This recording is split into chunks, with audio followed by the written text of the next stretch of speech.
মোটামুটি বেলা 11:30টার পরেই কিন্তু জামায়াতে ইসলামের যে প্রতিনিধি দল মিয়া গোলাম পরোয়ারের নেতৃত্বে তারা আসলে এসেছেন এবং প্রধান নির্বাচন কমিশনের সঙ্গে সাক্ষাৎ করতে বসেছেন।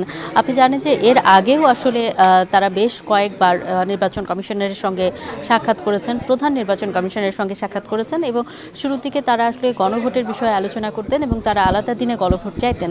তবে এখন আসলে আমরা শেষ কয়েকবারের বৈঠকে যেটি দেখেছি সেটি হচ্ছে তারা মূলত বলার চেষ্টা করছেন গণভোটটা যেন সুষ্ঠুভাবে হয়।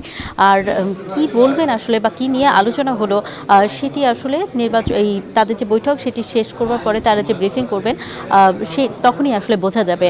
তবে আপনাকে একটি বিষয় আমি জানাতে চাই যে এই যে বৈঠক, এই বৈঠকের আগেও কিন্তু আরেকটি বৈঠক সিসির সঙ্গে হয়েছে এবং সেই বৈঠকটি আসলে জামায়াতে ইসলামের সঙ্গে নয়, সেটি আসলে যে সিভিলের যে অফিসাররা ছিলেন তাদের সঙ্গে আসলে হয়েছে এবং সেই অফিসাররা কিন্তু এখানে এসেছেন এবং তারা আলাপ করেছেন।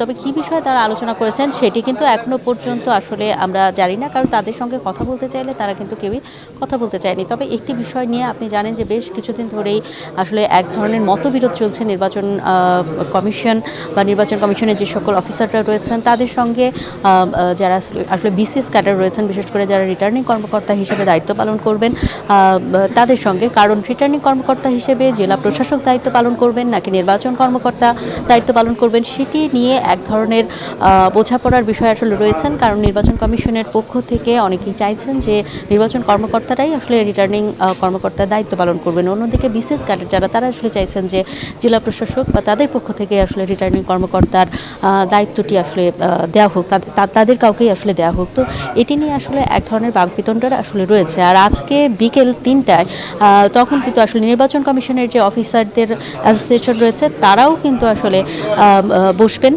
তো আসলে রিটার্নিং কর্মকর্তা আসলে কাদের পক্ষ থেকে দেওয়া হবে সেই বিষয়টি এখনও কিন্তু নিশ্চিত হয়নি। তো সেটি নিয়েও এক ধরনের নির্বাচন কমিশনের মধ্যে আলোচনা চলছে। আপনি জানেন যে 10 তারিখে রাষ্ট্রপতির সঙ্গে দেখা করবার কথা নির্বাচন কমিশনের।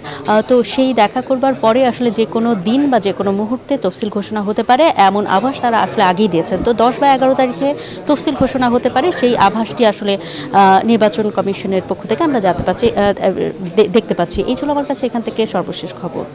অন্তর, আপনাকে ধন্যবাদ।